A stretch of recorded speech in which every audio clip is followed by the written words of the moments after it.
Hi there. Here's an idea you might find of interest to try out. Imagine you live in a country where refugees have arrived during the last 10 years or so. Try to talk to one of them and talk about their use of their smartphone. In a lot of cases, you after a while will realize that the stream of refugees fleeing all over the globe nowadays is fundamentally impossible to understand without the smartphone. You know, you use closed Facebook groups in order to figure out how to get access to a boat. And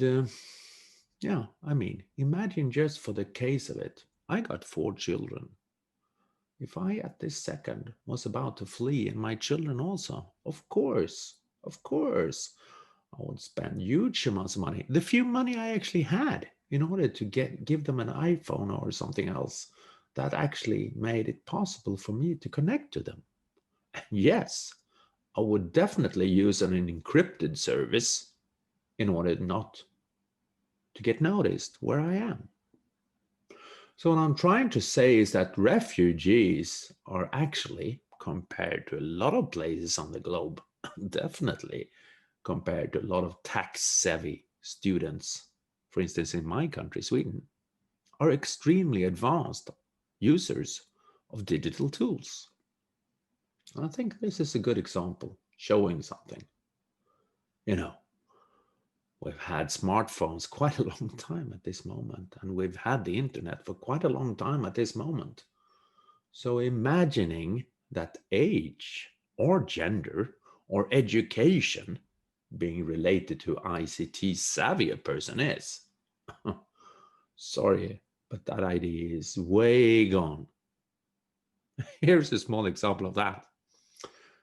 For quite a long time, my mother and father-in-law, well, one of them doesn't live anymore due to Corona, but anyhow, for quite a long time, and they are definitely not the ones using a lot of digital tools, the only way to talk to them was actually to use an app called Wordfeud.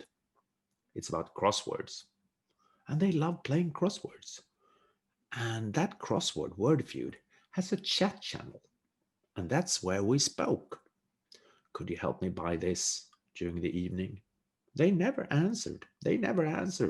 If I called them.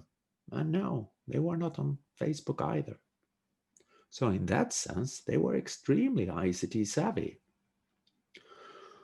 What I'm trying to say is that the basic ideas we had something like 10, 20 years ago about age, education, gender, or whatever, being a good measurement point for whether a person is ICT savvy or not, is fundamentally irrelevant nowadays. What's more likely to be relevant is people in need. If you have a need of something, you find it sooner or later.